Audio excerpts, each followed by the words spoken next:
datang di podcast SMK BIM Kota Mojokerto. Oke, di episode kali ini kita akan membahas tentang dunia kefarmasian nih. Topik yang sangat menarik bukan? Pasti Sobat Cendekia sudah sangat penasaran dan menanti nih tentang episode kefarmasian. Langsung saja kita undang narasumber yang pertama, perwakilan siswa berprestasi dari SMP Negeri 6 Kota Mojokerto. Silahkan.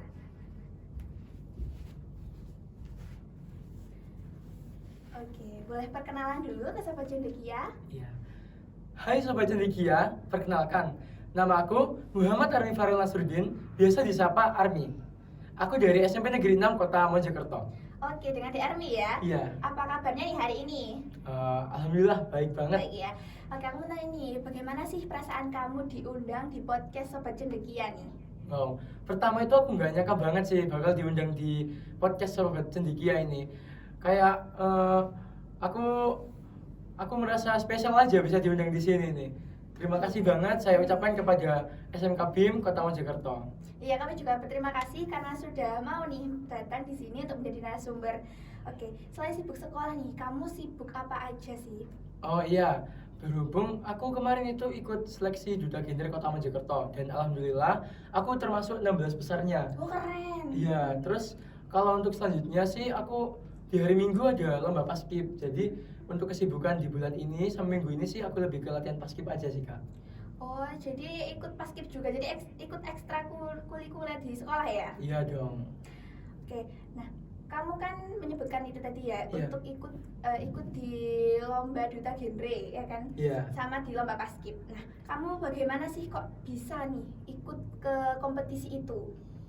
Ya, alasan pertama saya sih yang paling utama ialah ya untuk mewujudkan remaja yang berprestasi. Karena remaja itu fase-fase rawan. Kalau saya kurang dalam menyalurkan bakat dan perkembangan saya akan jadinya ke hal-hal yang buruk. Jadi saya menyalurkannya ke hal-hal baik dan berprestasi. Begitu sih, Oh, Kak. jadi lebih memilah-milih lagi ya Iya. untuk hal keseharian. Oke.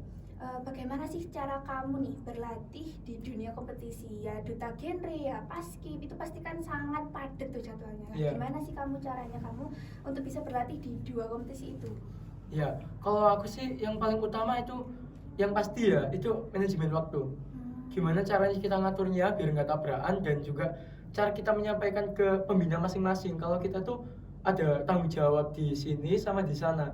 Jadi gimana caranya itu bisa adil dan sama, jangan sampai timbang tindih begitu. Oh, jadi penting banget nih Sobat Cendekia untuk berlatih manage waktu nih. Iya.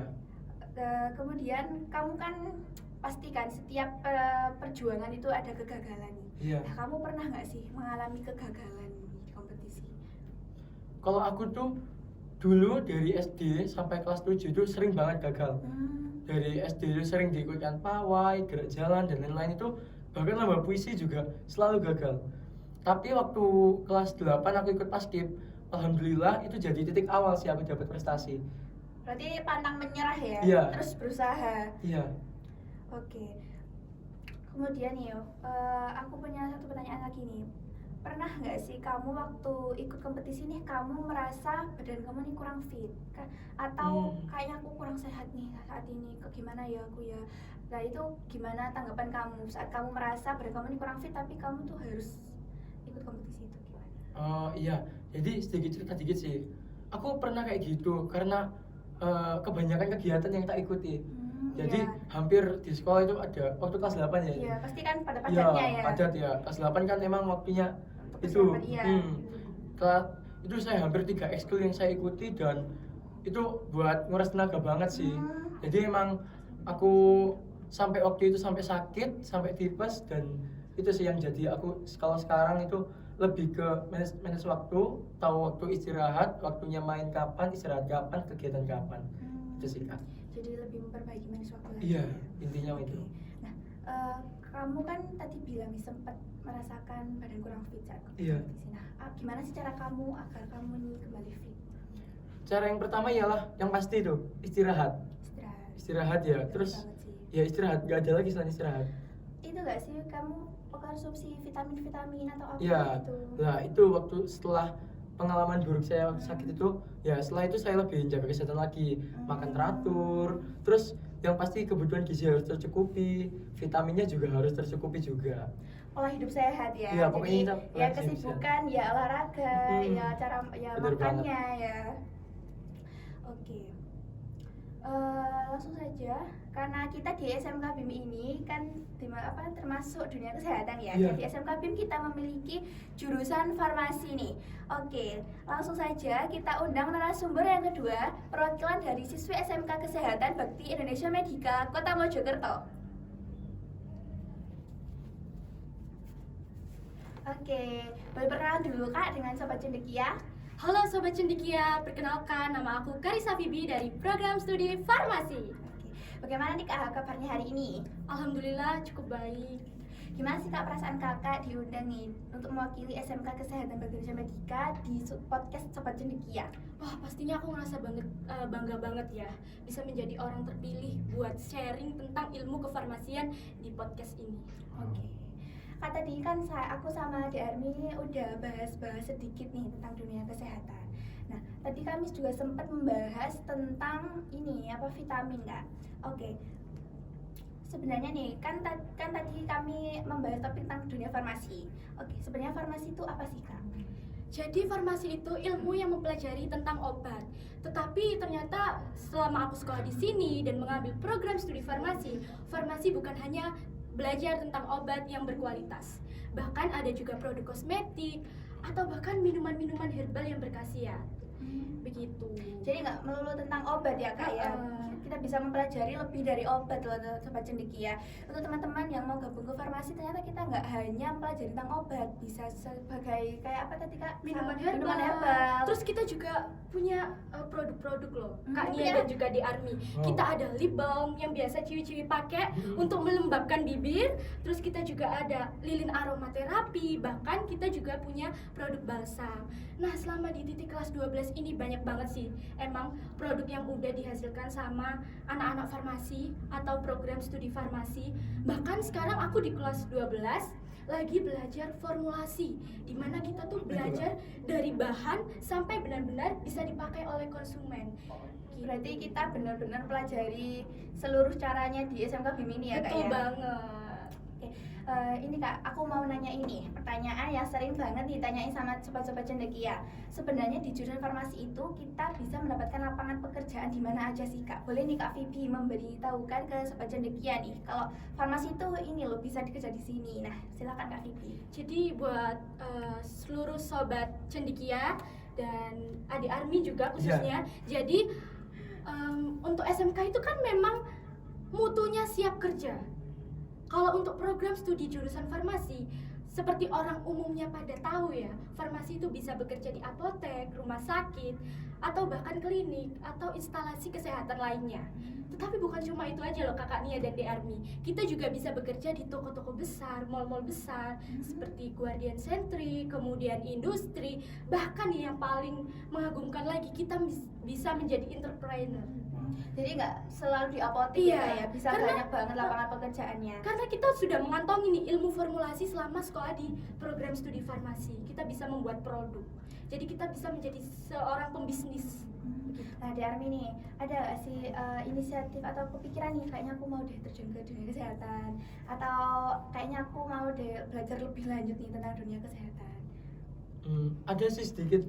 Jadi untuk rencana masa depan yang lebih jauh kan juga ada plan A, plan B. Iya. Ya, di salah satu plan itu ada sempat terbesit pikiran itu.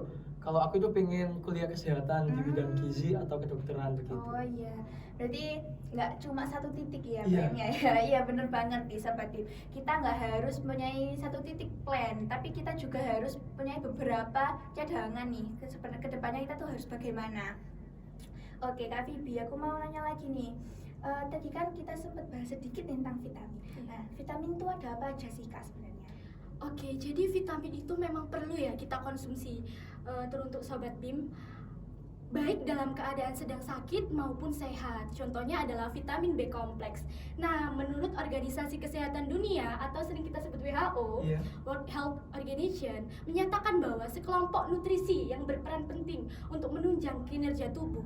Yang isinya ada pertama nih, ada vitamin B1, tiamin HCl, isinya vitamin B2, riboflavin, vitamin B3, niacin, kemudian vitamin B5, asam pantotenat, kemudian ada vitamin B6, piridoksin, vitamin B7, biotin, lalu vitamin B9, asam folat, dan yang terakhir ada vitamin B12, cyanocobalamin. Dan perlu kita informasikan juga ya Kak Nia dan di Army, kalau penambahan vitamin C dan zinc itu juga perlu dalam tubuh. Terus aku pengen menambahkan sedikit nih, bahwa manfaat dari vitamin B kompleks bukan hanya untuk memperbaiki syaraf, sistem syaraf, bukan hanya nutrisi mata dan kulit, itu juga bisa menjadi neurotransmitter yang berfungsi sebagai regulasi suasana hati. Banyak banget ya Kak vitaminnya ya.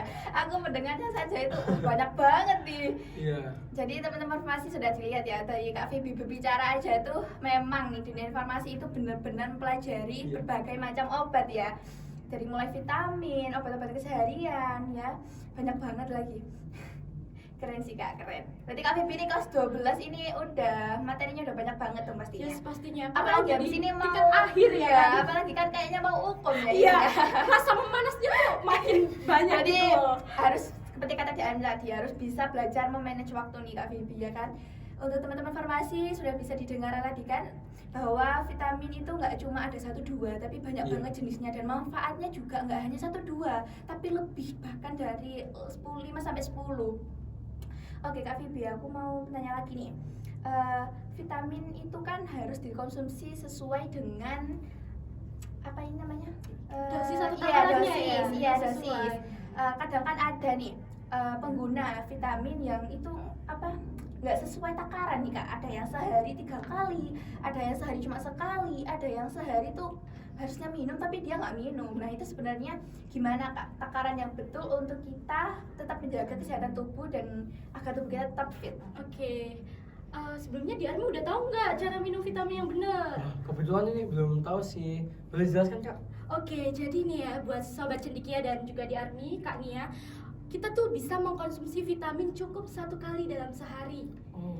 Tapi waktu yang paling efisien untuk mengkonsumsi vitamin adalah saat pagi hari. Setelah kita sarapan, setelah kita breakfast, kita mengkonsumsi vitamin nih. Jadi tenaga kita full bakalan di hari-hari siang. Jadi melengkapi material yang dibutuhkan oleh tubuh ya. Betul banget, betul banget. Terus ya sebenarnya kalau orang yang sedang sakit mengkonsumsi vitamin itu juga sama kok, 1 kali dalam sehari. Paling bagus setiap pagi setelah sarapan pagi. Begitu Kak. Tapi boleh gak sih kalau orang yang biasa-biasa aja nih nggak merasakan aku nggak sakit ya, kayaknya nggak perlu deh minum vitamin, itu perlu apa enggak sebenarnya kita minum vitamin? Sebenarnya kita tuh mengkonsumsi vitamin dalam batas ya, seperlunya saja. hanya saja. Karena sesuatu vitamin yang apa Kak? berlebihan kan nggak baik ya Kak. Iya ya? betul banget. Yang berlebihan emang nggak baik. Iya. Nah vitamin apa yang bisa kita konsumsi nih Kak buat sehari-hari? Contohnya seperti vitamin C mungkin Kak Nia. Oh, Karena vitamin vitamin C itu dapat meningkatkan imunitas tubuh. Iya, bener banget. Dan Wah, kita Kak Armi nih konsumsinya vitamin apa aja sih? Kalau aku sih ke vitamin C sih sekarang, sama kayak berarti katanya sama kayak Kak di Vivi. Yes. Iya. Karena vitamin C itu kan mudah ya untuk Iya, kita mudah dapat banget. di apotek. Iya. Kita nggak perlu resep dokter untuk mendapatkan Iya. vitamin C. Ya, bahkan kita apa nggak dibeli di apotek juga bisa. Dari Nah. buah-buahan kita bisa dapat. Nah, ya. ini aku setuju banget Iya. sama Iya Armi. bener banget sih. Jadi gini loh Kak Nia, karena kalau kita konsumsi obat dalam jumlah jangka panjang Iya. itu memang tidak bagus. Iya, Karena ada bener banget. efek sampingnya. Seperti vitamin minyak ikan itu kan, misalnya kita konsumsi terus, itu memang minyak ikan bagus untuk perkembangan otak. Tapi kalau kita konsumsi terus dalam jangka panjang, nanti itu bisa timbul alergi. Dan aku setuju banget nih sama di Armi. Di Armi tadi bilang kita bisa konsumsi vitamin lewat buah-buahan, dan itu Iya. bener banget. Ya, Oh. karena itu kan vitamin alami ya Kak Yes. ya. Dari alam untuk kita. Jadi itu sudah pasti nggak ada efek sampingnya Benar. dan juga sehat untuk Nah, tubuh kita. Setuju banget nih Kak Nia. Jadi buat Sobat BIM yang nggak bisa minum vitamin nih dari dalam jangka panjang, kita bisa kok konsumsi vitamin lewat makanan-makanan sehari-hari yang kita makan. Iya, kayak bener si piring banget. gitu ya, Kak, ya? Nah, bener Iya, banget. segitu. Kayak sayuran, buah-buahan, protein hewani gitu. Iya. Nah, di dunia farmasi nih Kak, pernah nggak sih mempelajari tentang vitamin buah-buahan atau enggak gitu? Apa aja sih yang ini apa? membuat produk dari buah-buahan atau dari bahan alami untuk dijadikan sesuatu produk. Yes, Boleh pernah dijelaskan banget. salah satu produknya? Jadi di SMK BIM itu kita pernah bikin suatu minuman. Anak muda itu kan nggak suka jamu, setuju Iya, nggak? setuju Iya, banget. setuju banget. Gimana Kan nih? emang itu Iya. identiknya dengan orang tua ya. Iya. Bener nggak sih? Maksudnya kita Iya, kan bener. kurang suka. Gimana menurut kamu De Armi Iya, tentang kan- jamu nih di Iya, kalangan itu- anak muda? Itu anak muda itu menganggapnya itu jamu itu minuman herbal. Dan kalau udah bicara minuman herbal itu pasti rasanya itu antara pahit, asam. Iya, gitu. pasti kan dihindari ya, lebih Iya. milih ke manis-manis Iya. atau enggak gitu yang kayak boba-boba gitu. Iya. Hmm. Karena kalau di SMK BIM ini kita juga memutar otak kembali. Gimana sih supaya generasi muda ini tetap memegang teguh leluhur kita, nenek moyang kita dari jamu tersebut. Jadi kita bikinlah suatu minuman yang memang itu tampilannya menarik, tampilannya Oh. sesuai, tampilannya bagus, tampilannya disukai sama anak-anak muda. Tapi isinya tetap jamu-jamuan dan ramu-ramuan. Oh, berarti menyesuaikan dengan zaman Yes, ya, bener dengan banget zaman. sih. Nggak cuma ya kayak jamur kuning, nggak cuma gitu-gitu aja ya berarti Kak. Oh, berarti di farmasi itu kita nggak hanya mempelajari tentang membuat obat, tapi membuat herbal, Yes. bahkan membuat ada nggak yang membuat lotion gitu nggak Kak? Iya ada dong pastinya. Bahkan sekarang nih di kelas 12 seperti yang aku bilang tadi, cetusan Iya. tadi, di kelas 12 tuh ada lagi formulasi. Hmm, Jadi kita buat formulasi. hand Wah, body lotion gitu. Itu dikaji nggak sih Kak? Kayak dikajinya itu bahan ini, bahan ini, bahan Iya ini gitu. dong. Kita bahkan ada laporan pembuatannya. Jadi semua yang di farmasi terstruktur. Ada laporannya, ada tanggapan dari konsumen. Oh. Gitu. Oh, berarti di farmasi ini cukup padat ya teman-teman. Ada bikin obat, ya bikin Iya. ramuan, Yes, ya di bener Army ya. banget. Oke. Untuk di Army nih, kita kan sudah bahas nih dunia farmasi, dunia Iya. kesehatan nih. Ada keinginan nggak sih gabung nih di SMK BIM atau untuk melanjutkan ke jenjang selanjutnya nih? Ada nggak? Tadi kan sudah bilang nih ada jenjang ke Iya. kesehatan. Iya. Nah kalau boleh nih ke kesehatan itu di apanya sih? Kalau aku di kesehatan itu tertarik itu karena terinspirasi dari saudara. Ya kebetulan budi saya itu S3 di bidang kesehatan. Jadi saya sedikit banyak kan terinspirasi dari beliau. Iya, jadi apa mengetahui sehari-harinya Iya, ya. mengetahui. Jadi kalau untuk rencana jangka panjangnya itu saya untuk buat jenjang selanjutnya saya masih memilih untuk SMA. Tapi SMA tetap kalau jurusan saya inginnya IPA. Pak. Ya, tapi untuk kuliah atau kerja nanti itu yang akan diberikan selanjutnya. Iya, berarti seperti yang dikatakan di Army tadi Iya. ya, ada plan A, plan B dan Iya. selanjutnya ya. Oke, Sobat Cendekia, hari ini kita benar-benar membahas topik yang sangat menarik nih tentang vitamin, tentang dunia farmasi, tentang pertanyaan Sobat Cendekia sering banget ditanyain bahwa farmasi itu bisa lanjut di lapangan pekerjaan mana saja. Oke, saya kira sebelum masih tadi, terima kasih dulu untuk Kak Vivi dan juga di Army sudah Iya, mau sama-sama. datang dan menjadi narasumber di podcast Sobat Cendekia bisa dari dunia Iya. farmasi. Oke, Sobat Cendekia, jangan lupa untuk like, comment, and subscribe dan kemudian share tentang apa yang kami bahas tadi tentang dunia farmasi. Oke, bye-bye. Bye-bye. Ya, See you. See you.